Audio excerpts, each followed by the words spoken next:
Pembangunan Ibu Kota Negara (IKN) Nusantara disiapkan 52 meter di atas permukaan laut dan dikatakan tidak akan tenggelam seperti perencanaan yang dilakukan. Gubernur Kaltim Isran Nur mengemukakan, antisipasi mitigasi bencana banjir di kawasan IKN dan sekitar Penajam Pasir Utara (PPU) sudah dikaji serta melalui perhitungan matang. Ia mengatakan, bencana alam bisa saja terjadi di Kalimantan, bahkan dimanapun.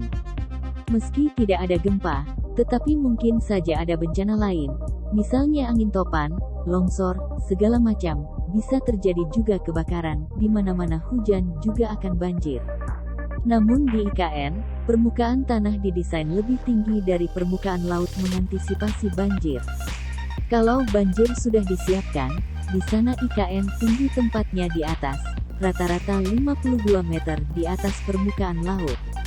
Jadi kalau nanti hasil gletser yang baru turun mencair, rontok di kutub itu, dan itu datang ke perairan kita, tidak akan menenggelamkan wilayah PPU itu, wilayah ibu kota baru, karena masih tinggi, ujarnya.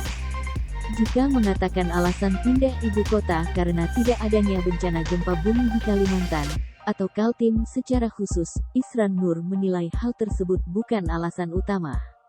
Kalau soal gempa bumi di mana-mana, tidak usah dikhawatirkan, bukan soal karena di sana IKN itu pindah ibu kota karena gempa bumi, tidak, ucapnya. Jadi banyak alasan-alasan yang kita tidak tahu tapi ternyata data membuktikan, imbuhnya.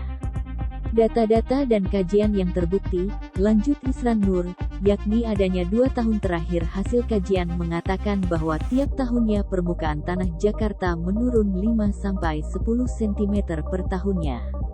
Terlebih sudah ada undang-undangnya yang 90% Dewan Perwakilan Rakyat (DPR) menyetujui dan sudah diketok UU Nomor 3 Tahun 2022. Bahwa pemindahan IKN juga telah melalui mekanisme hukum serta kajian-kajian ilmiah yang dilakukan. Saya dan Wakil Gubernur bukan bicara kepentingan, tapi semata-mata juga kepentingan bangsa dan negara ini, tukas Isran Nur. Kontribusi Kaltim pada negara juga tak perlu diragukan. Pasca Indonesia merdeka, Kaltim sudah sebagai provinsi terbesar penghasil minyak mentah.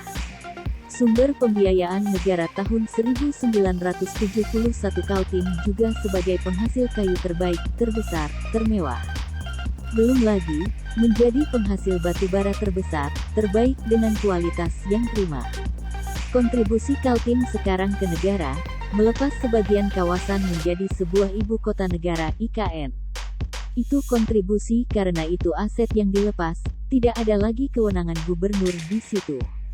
Kewenangan sekarang ada di Badan Otorita IKN, ucap Isran Nur.